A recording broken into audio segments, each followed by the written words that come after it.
Welcome to Inside Personal Growth Podcast. Deep dive with us as we unlock the secrets to personal development, empowering you to thrive. Here, growth isn't just a goal, it's a journey. Tune in, transform, and take your life to the next level by listening to just one of our podcasts. Well, welcome back to Inside Personal Growth. This is Greg Voisin, the host of Inside Personal Growth. And that beautiful young woman on the other side joining us from Newport Beach, California, which is not her home, but she's on the road right now. For all of you who can see, there's a lot of her books behind there. Jennifer McCollum. Jennifer, would you like to hold up one of those books, please, so our audience knows? The book is called In Her Own Voice. And we are going to be speaking with Jennifer McCollum this morning. And Jennifer, good day to you. How are you doing? Good day to you, Greg. It is such a pleasure to be with you, to be in California, where I've spent the last 2 days signing 750 books. It's a really exciting time. Well, that is awesome. And I hope that all those people that get your book understand the message and read it and really do something with it, because you've really written words of wisdom here. And I'm going to let the audience know a little bit about you. She's the CEO of Linkage, a SHRM company. For all of you who don't know what SHRM, it's Society for Human Resource Management, where she oversees the strategic direction and global operations of the leadership development firm. She has delivered workshops, keynotes, webinars, and podcasts to thousands of leaders globally on live and virtual stages, including 100 Leaders Live, Marshall Goldsmith's 100 Coaches Conference. She and I talked about Marshall. Used to live right here in San Diego County, and I used to walk with him on Saturday mornings. Chief Learning Officer Exchange, Chester Elton's Leading with Gratitude. LinkedIn Live, John Baldoni's Grace Under Pressure. LinkedIn Live, Candy O'Terry's, and the list goes on and on and on. This book just is coming out, being released, as you can see, and we're doing this podcast. She's been published in the Wall Street Journal, Fast Company, Chief Talent Development Officer, CEO, Refresher, and Real Leaders, and she's a member of Marshall Goldsmith's 100 Coaches. Well, you got a great bio, and you're a person who's done a lot of deep thinking about women in leadership, and really, as you said earlier, guys as well. So we're approaching both of you out there who are listening today. And, Jennifer, right off the bat, you stated in the book that there has long been a shortage of women at the highest levels of leadership. And, I think if you look at the yin and the yang and the feminine energy and the masculine energy and all that we've been dealing with as a country, you look at our Congress right now, can't get it together. And it's a bunch of, for the most part, it's a lot of men, a lot of older men. And I'm not trying to be biased here, but you mentioned that only 10% of Fortune 500 CEOs are women and 1% are women with color.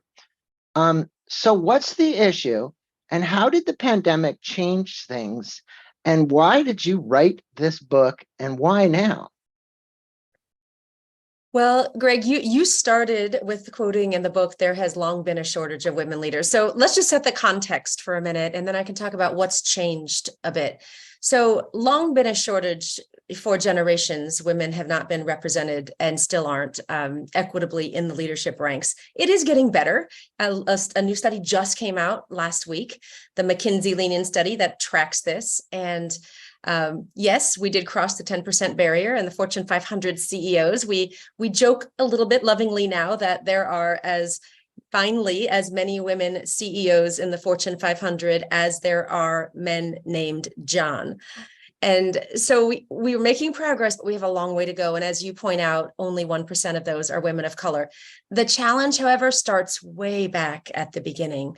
So men and women enter the workforce at roughly the same percentage, it's about 48% women, but the problem starts at that very first promotion to manager, where it's becomes 60% men, 40% women. And by the time you move down the pipeline, the numbers that are most distressing are right there in the middle.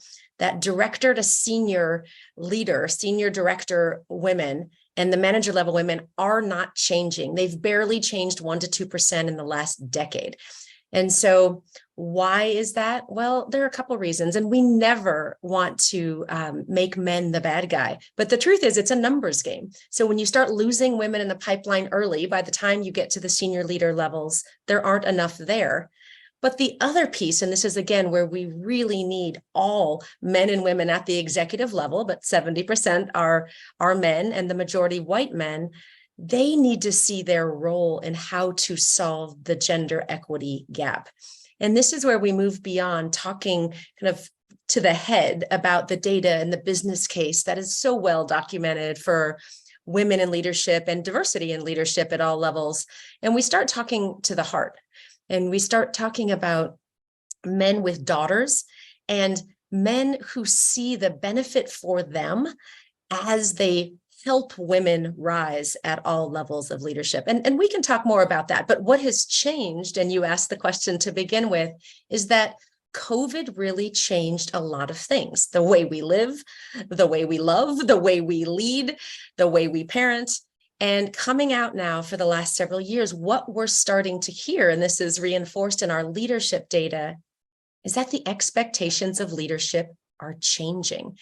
And words that you hear now about what the most effective leaders do, and words like empathy or vulnerability or openness, transparency, inclusion, those are actually the evolving expectations of leadership, and women by and large spike really highly on those evolving leadership expectations. And so the world is so well positioned right now to really support the acceleration of gender equity in leadership.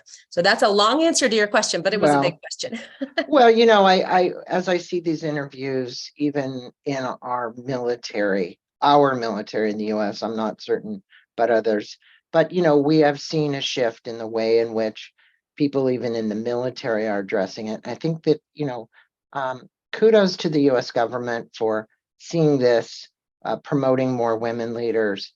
I think it's well needed, especially in an area where we see so much strife going on, right? So, you know, you mentioned, and I think this is an important point, that it was discovered that women leaders perform better, they stay at their companies longer, and they advance their careers when when the organization properly addresses what you refer to as these 4 critical dimensions.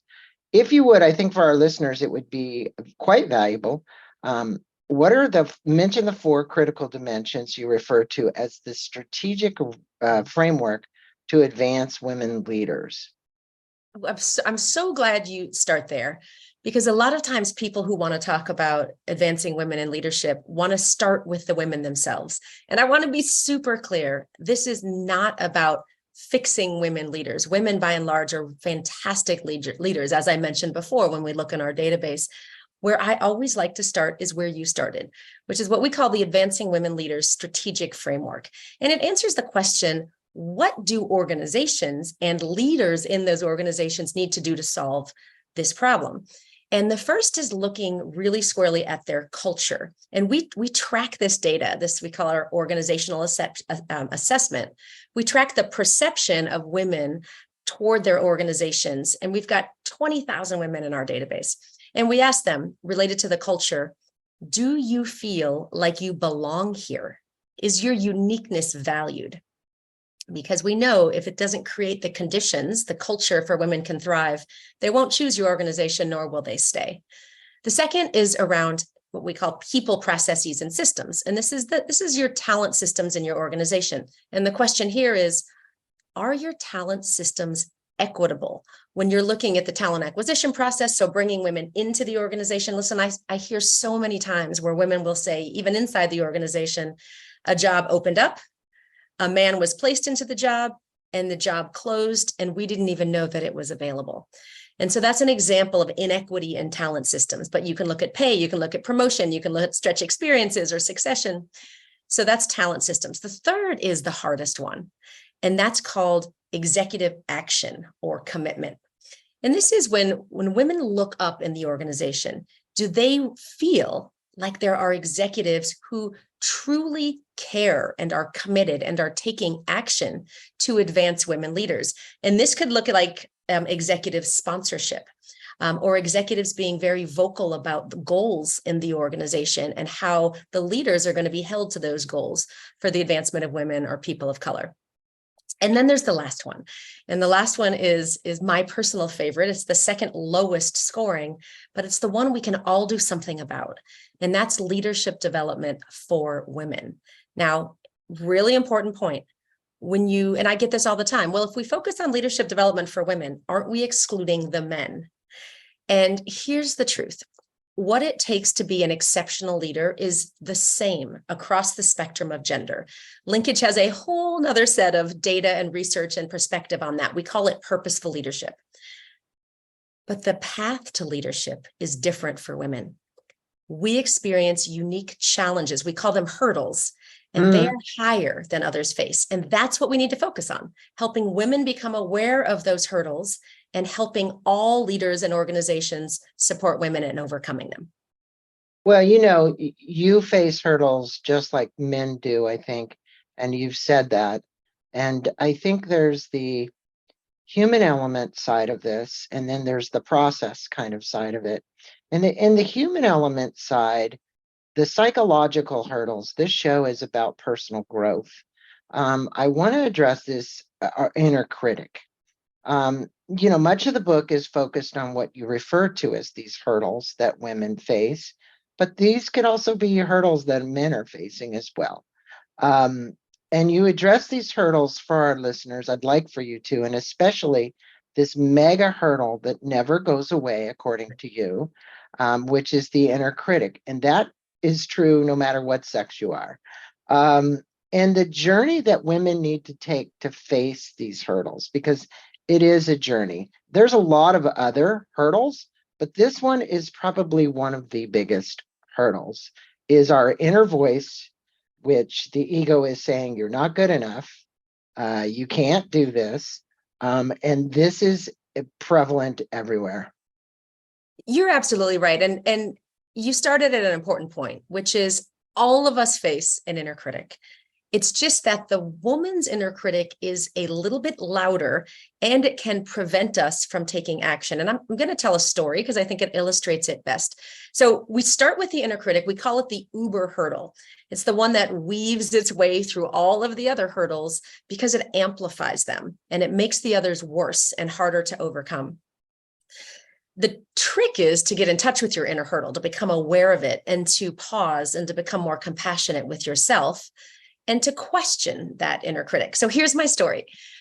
When I was approached, and this is about 5 years ago, I was approached by a very well-known headhunting organization about the potential for me to be the CEO of Linkage.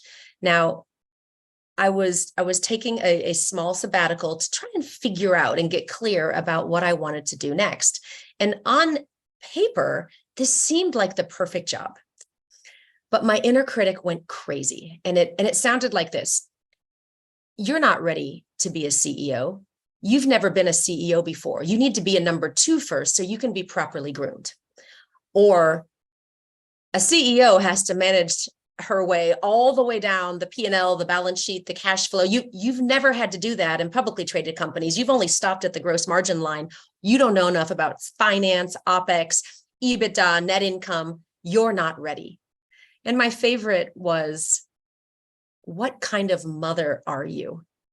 You've got a kid in elementary school and middle school and high school with a big job taking you to Boston every other week from Washington, D.C. You cannot be the type of mom you want to be with that job. So it was relentless, these voices that were really preventing me from even responding to the opportunity. And I'll tell you in a moment how I overcame it. So does that inner hurdle, does that resonate? Yeah, does it resonate with you as a man? Well, one of the things, you know, that you mentioned in the book is that you used to get your clarity, which was one of the hurdles. And actually, Bill Burnett has been on the show, Designing Your Life. And you took this sabbatical to actually take the course that Bill and Dave Edwards created. And I went through it as well, and I understand how important it is.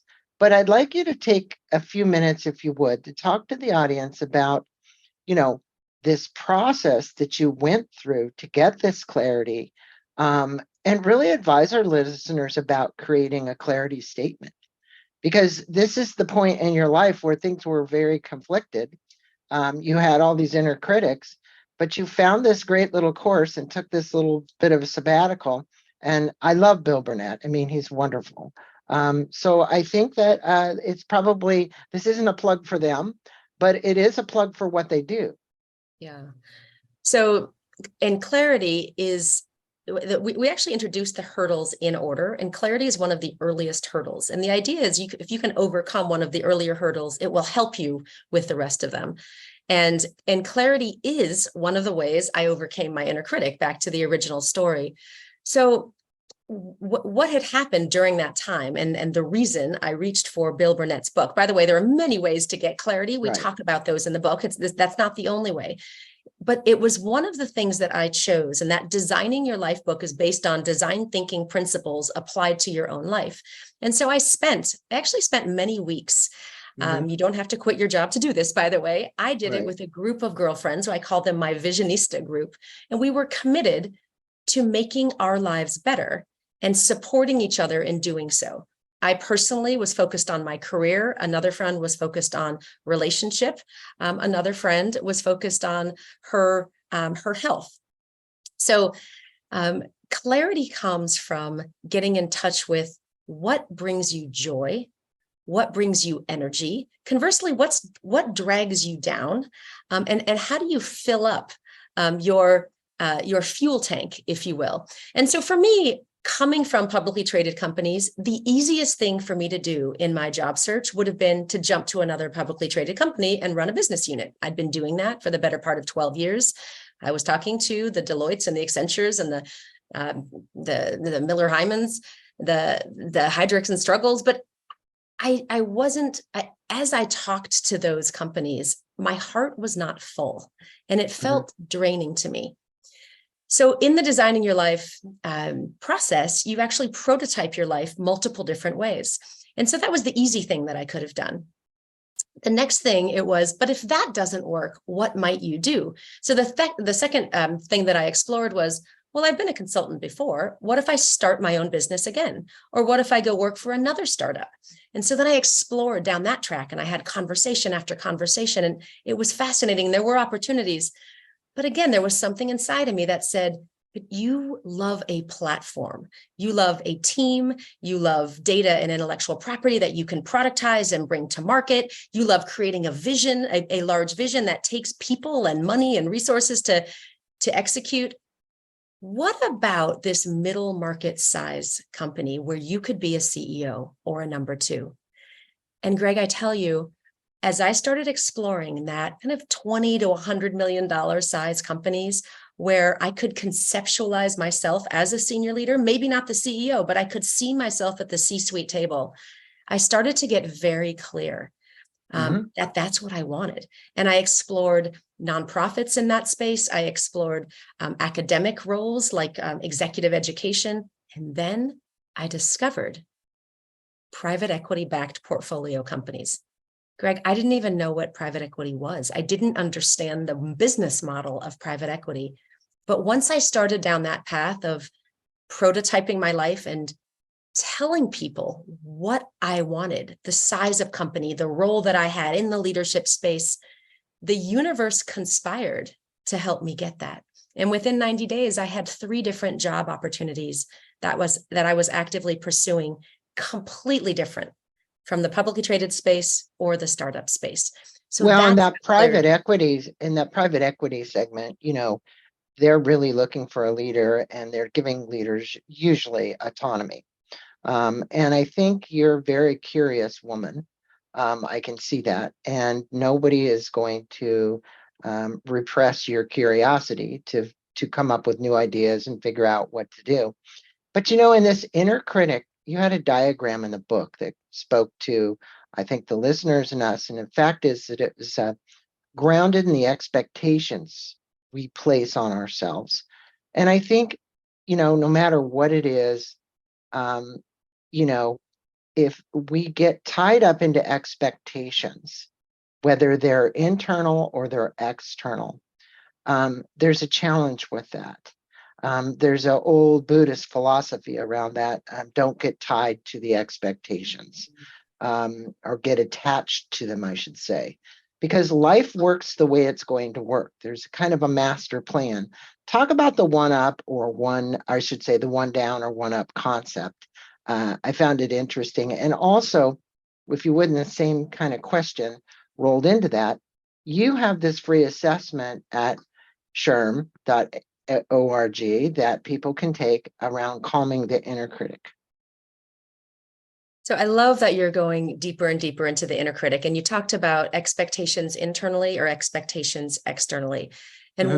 when we speak about the inner critic, we actually focus purely internally because that's what you can try to control, right? We're not going to control the external bias or the external expectations that people, life, family, boss may place on you, but we Yeah. can look at how we internalize that, and we call that internal bias. So when I got going back to the job opportunity example at Linkage, when my inner critic, and that was it was in a one down, and one down is we're very critical or judgmental of ourselves, and it can shut us down because the voice in our head is so loud, it prevents us from taking action. So in this case, I was in one down. And when I got in touch with what is that inner critic grounded in, we need to look at internal bias. And I clearly had an internal bias. It was a belief that was not serving me. I mean, sometimes internal biases serve you very well. In this case, the bias was, you can't be a good mom with a CEO job or a big job. You can't be a CEO unless you've managed the financials from top to bottom, which is when you stop and pause and look at those, either one of those biases on its own, you can kind of dissect them and say, well, wait a minute, I've run huge jobs in publicly traded companies. Was I the type of mom I wanted to be there? And, the truth is most of the time I was. Do I really need to be a CEO, to have been a CEO if I have never been a CEO? Well, when you start to think about it that way, every man who's a CEO had to have a first-time CEO job, right? So you start to dissect these things. But here's the internal bias that most women really struggle to overcome, especially when they're in one down in that inner critic. And it's this. If it's going to get done right, I have to do it all myself. Mhm. Or I have to be perfect. Now, again, it may be external bias or society or family putting those pressures on you, but those internal biases are preventing us from being all we can be. And I'll pause there for a second and get your perspective. I haven't yet talked about one up, and that's when we project judgment toward others. And that also can cloud our voices in our head. Well, I think, look, it's just a comment, but I think with leadership, and time and wisdom, comes trust. And the reality is trust is such a huge element associated with delegation. That's what leaders need to do. They need to trust the people that are around them. They need to feel like they have a good team. And, I was listening to a podcast that Tim Ferriss did, and it was interesting. He was speaking about his own trust issues. But the trust issue is an inner critic because it's saying you have to do it for it to be right. And he is authoring a book right now with somebody, who wouldn't mention who it was because I think it's probably a big name. First book that he's authored in 7 years, co-authored. He's never co-authored a book, period. But he finally found enough trust to be able to co-author a book. Now, you might say, well, co-authoring a book isn't anything like running a company. To a degree, it is when you have a team coming together to do it. It is. And the reason I'm mentioning this is because trust is such a big thing. And I want to take you back a bit in your career, because you wrote about this in the book. You speak about this great story when you were the public relations manager for Coca-Cola. And your first assignment was to manage a new media and branding for Coca-Cola's title sponsorship for the Olympic torch rally. Can you relate the story for the listeners and the point about women being able to take charge and take care? Because I think this was just like it's perfect timing for this question. So this is a big one, and I'm going to tell you the double bind story, and then I'm going to come back to the trust issue and bring it full circle, because women more than men do face trust challenges in letting go, but we call it the reason why we have a hard time letting go may be different for men. So I'm going to plant that seed because I want to come back to a really critical foundational story that illustrates why women have these unique challenges we call hurdles. And the story I'm going to tell you is grounded in the double bind. So let me introduce the concept. And that is, this is a very well-researched concept. I think it comes to life better with a story. But it's the idea that women, unlike men, have to be seen as fulfilling the stereotypes of both a leader and a woman. Now, when you layer in other forms of underrepresentation, like race or ethnicity or disability or sexuality, it becomes what's called the triple bind. But for simplicity, let's talk about this. The expectations we all have in the stereotype of a leader in our mind, and it doesn't matter who you are, we all picture a athletic, strong, white man, usually a handsome one. And the characteristics we associate with that are kind of strong and assertive and competitive and ambitious. So we are expected as women to fulfill those stereotypes of a leader, but we're also expected to fulfill the stereotypes that we all hold of being a woman. And that is sweet, soft, kind, collaborative. And unlike men, the expectation is that we can be one or the other, but not both. So if a woman is too masculine and fulfilling the stereotype of leader, we're often described as too aggressive or too assertive, and not likable enough for that job. But if we fulfill the stereotype of a woman, and they see us in that way, then we're too soft, or we're not ready because we're not tough enough for that job. And so we're constantly toggling between these expectations, and men don't have to face that. So here's the story. This is 27 years ago. I'm in my mid-20s, and I am trying to prove myself in my first incredible role at the Coca-Cola company. You may remember it was 1996. The Macarena was the #1 song of the summer. And it was my job to ensure that the Coca-Cola rings, the Coca-Cola brand was associated with the Olympic rings and the Olympic flame. So Coca-Cola paid millions of dollars to be the title sponsor. We took the Olympic flame across 42 states, 15,000 miles, 10,000 with 10,000 torchbearers over about 3 months. And when we landed at the Atlanta Coca-Cola headquarters, now realize I had fought my way through 3 months of really being a little bit competitive with the Olympic organizing committee, because they don't want the Olympic rings tarnished by any corporate branding, but we wanted the corporate branding aligned to the Olympic rings. So I had a nemesis who was the head of communications at the organizing committee. And he came up to my boss and said to him, "That Jennifer Shear is like a cupcake with a razor blade inside."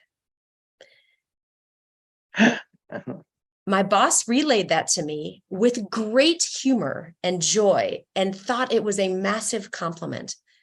But I'll tell you, that image has never left my mind of being described as a cupcake with a razor blade. Would a man ever be described that way?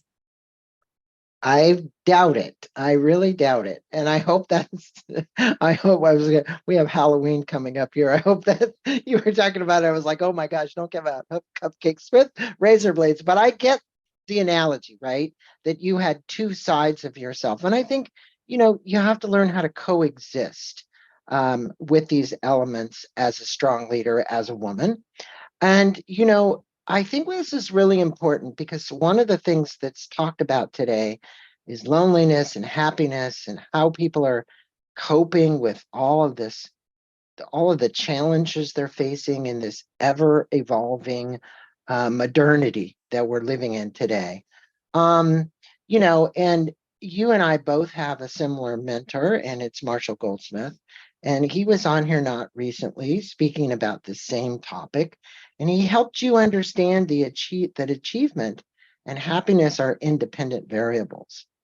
And I think this is so important. Could you speak to the women and men about the independence of these two variables? Because, you know, it is, I say all the time, if you're expecting somebody else to make you happy, you're never going to be happy, because it isn't someone else's job to make you happy. Achievement, on the other hand, is like, hey, well, I'm supposed to be this great leader, great woman, and I'm supposed to be happy, and I'm not always happy, and I'm not always achieving what I want. So speak about those two independent variables. Yeah, and the context of that in my book, and yes, Marshall Goldsmith is a dear friend and mentor and coach to me, and he did help me see the trap that I was falling in with what we call the proving your value hurdle. And you made a really important comment a minute ago, so I want to gloss over it. You said, look, we're all, women need to be multifaceted and demonstrate both sides of themselves. I would extend that and say, look, we're all multifaceted, right? It's okay for men to actually demonstrate more of that cupcake side, and it's okay for women to demonstrate more of that razor blade side. So pointing that now at the topic that you just raised, and I'm glad you talked to Marshall, because when you talk about this independent variables of achievement and happiness, the way it comes to life for women in what we call the proving your value hurdle. And by the way, it's the number one hurdle that women face. So we spend a lot of time here. And it stems from the belief that if I just put my head down and work harder and harder and harder and harder, without pausing to celebrate, without pausing to ensure that people notice me in my competence, then I will blank. I will be happy. I will get the promotion. I will get the raise. I will get the resources. And so the tendency of the women is to believe that if I keep achieving, then some dangling carrot of a reward will come. Again, I'm not saying that men don't do that. I'm saying that for women, it creates this cycle of perfection, exhaustion, burnout, and unlikely that people will see you and reward you. And so the story I have here actually, and this is where, where Marshall helps me, helps me pause so that I can reflect. This book that was has just been launching. I got about 4 weeks ago. I got multiple boxes dropped right onto my doorstep. I wasn't expecting them. They were about a month early. So I opened the door and there are all these boxes. And I looked at my husband and I said, I think this is the book.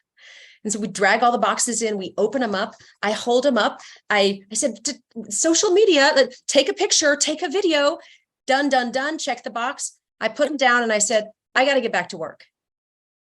And it was this, I need to move on to the next thing. And I stopped myself. It took me a while. It took me about 24 hours to realize it was an incredible achievement. And I needed to honor the achievement for that achievement. I needed to celebrate. But that achievement on its own was not going to make me happy. I had already rushed off to do the next thing, thinking that if I could check one more thing off my list, then I would be happy. Now, the good news is when you're aware of this, you can stop yourself much faster. So what I did, and it was the US Open, it was the Coco Gauff winning final match. I invited some girlfriends over and I said, this is going to be a celebration. Coco Gauff is going to win the US Open and we are going to celebrate the launch of this book. And you know what? That is where happiness came from. Well, I think it's a great story because it does come from you pausing, reflecting, and understanding the achievement, right? To just move on. I'm glad you did that because it's so valuable. I think if you actually look at, I would tell every author this because I've been doing this now 17 years and I've had thousands of books across my transit, some better than others, some a little worse. But the point is that if you actually looked at what it took for you to write, edit, create the cover, come together with this team, and here's the part I think many authors don't and I happened to actually see this from Brian Johnson the other day. He's got a new book out. How it's manufactured. How does the book go through the press system, right? And he actually took videos into where the people were putting the books together to actually string in his own mind what it was like to get those books on your doorstep, right? For that book to show up at Amazon, for all the people that are involved in this process, and to send blessings to everybody out there who's helping you get that book. So I think that it's really, and that really comes down to this. You mentioned that once you've anchored, how do you bring value? The book is already value. You mentioned that we should categorize our work into 4 segments, and you did this on page 110, which I'm sure you remember because you've been through it. But I wanted you to mention those 4 segments, and then I'd like us to wrap up this interview with you summing up 3 takeaways that you'd like to leave the listeners with about leadership, personal growth, and creating a purpose and meaning in their life, right? So value. That's a small question, Greg. Yeah. Well, I mean, look, if you've been working with Marshall Goldsmith, you certainly have been working on your own personal purpose and bringing meaning in your life. I love it. I love you. So I actually like how we've been swimming around the inner critic and this proving your value hurdle. As I mentioned, the proving your value hurdle is the hardest one for women. And the story of the book and honoring and blessing everybody, including yourself, that has been through the whole process is such an important, it would have been one of my 3 lessons at the end had we not just talked about it. But this is one of the ways to move out of this cycle of perfectionism and putting your head down and doing it all yourself, is to lift up and enjoy each piece of the process. So going back to writing a book, it took me 6 months to write the book. Did I stop with every completed chapter, bless the team that worked on it alongside of me, and then move in after 6 months into the editing process where it comes back again and again. And each round, could I enjoy and celebrate that piece? We're in the launch process now. This is the ending of this book coming into the world. Did I truly enjoy the entire 18-month process as opposed to wishing it to a destination? And I think that's really valuable for any stage of life or any work that you're doing in the world. Okay, so how do you get around this propensity to put your head down, do too much, and perhaps take on more than you can, which leads to burnout? And or don't think you're valuable enough. I want to add that because, look, that's that inner critic again, right? That's the ego side of us that's saying you're not enough. You got to bring more value. So that's when the books arrived.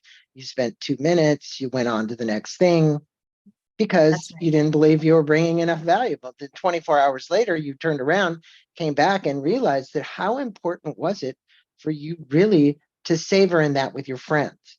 And I think that's a really, look, if all our listeners take away is that from this whole interview, it was worth the time we spent.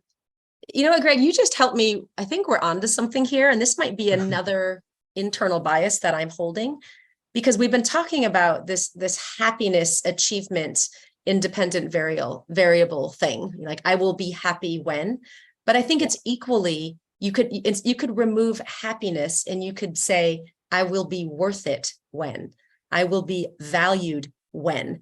And I think that's the inner critic as well. And that deep-seated internal bias where our value is really defined by our accomplishments, or our happiness is really defined by our accomplishments. And this is how all of us, but again, this is a huge challenge with women, our tendency to put our heads down and hope and believe people will see us, people will value us, people will notice us and give us something, the reward, the money, the job. But here's how we get around that. And this is page 110. And this is, clarity is really helpful with this. If I'm going back to our designing your life question, if I'm really clear about what I want, what success looks like for me, about my life purpose, then you can look at your calendar and you can look at all of the things that are dragging you down and keeping you so very busy with your head down, trying to prove your value. And you can isolate them into 4 categories. And I do this again and again, and I just did it this past year. The first is, where do I need to focus and shine? And this is, I can't let it go. I can't let it go because I'm uniquely able to do it. And you have to really be uniquely able. So for me, writing the book as the primary author was something that I could not let go. It was mine to hold. So here you want to really focus and shine.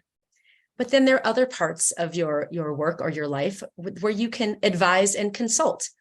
Doesn't mean you can't be a part of it, but you don't have to own it. So an example here is, my husband is actually an incredible shopper. He dresses me, in fact. So it's up to me to help him see that, our last child at home is growing so quickly that he's out of his jeans. Do you think that Hunter needs some new pants?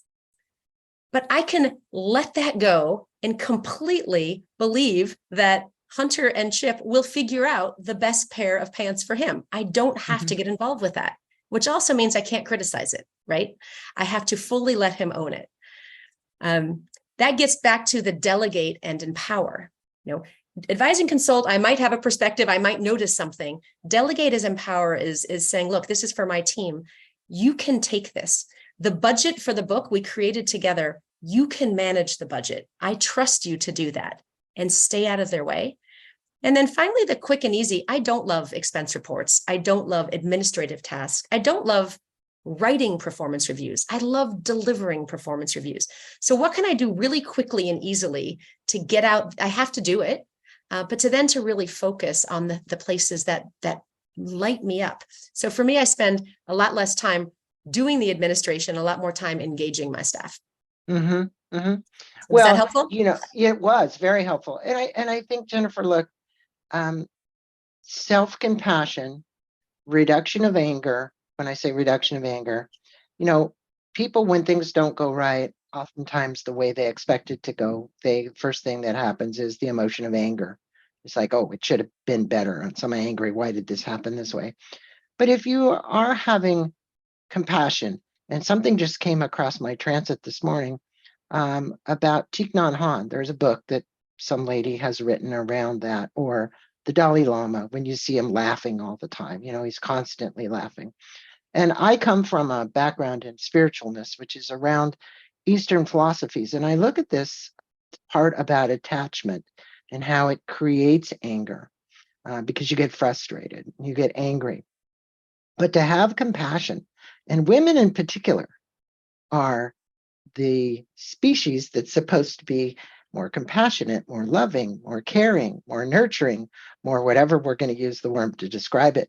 And I think it's so important for everybody to take away, the man as well as the woman, that this is something we all can have and we all need to actually heal as a society, is more compassion and more understanding for one another, for greater clarity of communication with our teams, with the world, with how we send that email out to that next person.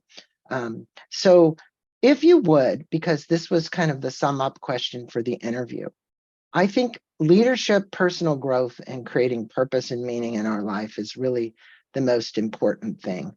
And when we get this right, we become not only an example to ourselves, but an example to others, to actually say, okay, I like that Jennifer McCollum, what she's doing and what she stands for. What would you tell people today that you'd want them to take away from your book? I love picking up where you leave off. This has been a beautiful back and forth. This idea of compassion for self, compassion for others, is at the root of the inner critic. So the first thing that I would want people to take away is make the investment in yourself to stop and to become more self-aware and to become more compassionate for yourself. For me, that took really looking at my life design and trying to figure out, where do I shine? Where do I thrive?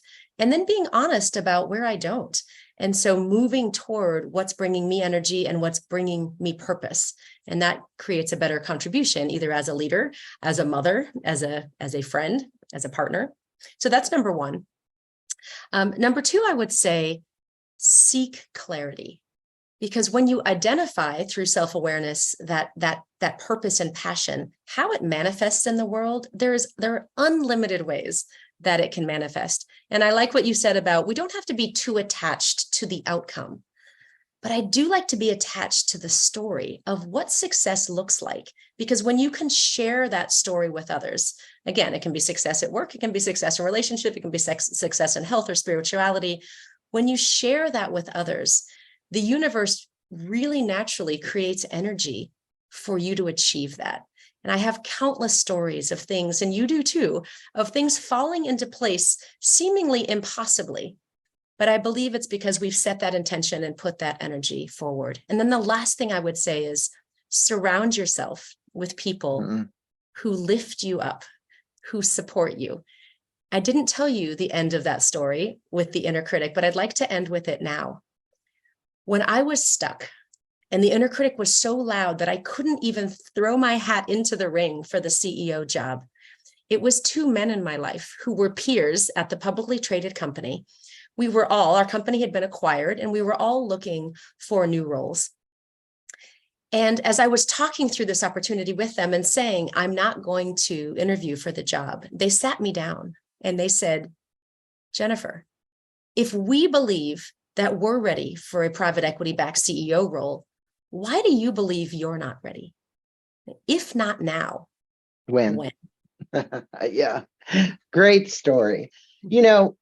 Look, you've covered a lot of ground. And for my listeners, will you hold up a copy of the book again in her own voice? There you go. There you go. A Woman's Rise to CEO, Overcoming the Hurdles. Jennifer, it's been an honor and a pleasure having you on and being able to speak about the book, your personal stories and journeys, as well as the personal stories and journeys of other women as well, which you've related in the book through research and through your wisdom and knowledge of having dealt with so many women. I appreciate having you on Inside Personal Growth, sharing your story. And for all of my listeners, we're going to have a link so that you can go get this book. It will be at Amazon. We also have a link to the SHRM page. It's shrm.org, and we're going to put a link there because there's a great profile of Jennifer, as well as the website. If you have any need to reach out to Jennifer, go to that website, send her a personal email and let her know. And most importantly, go to Amazon, and after you've read this book, leave a review for Jennifer about the book as well, because that helps others really understand that you liked the book, what you liked about the book. And if you didn't like something about the book, that's okay too. But we appreciate everybody listening. Jennifer, thank you so much. Namaste to you. Have a wonderful rest of your tour with your book. It was fun having you on and being able to dialogue about the book and all the stories. Thanks. Thank you, Greg. I so appreciate the work you're doing in the world.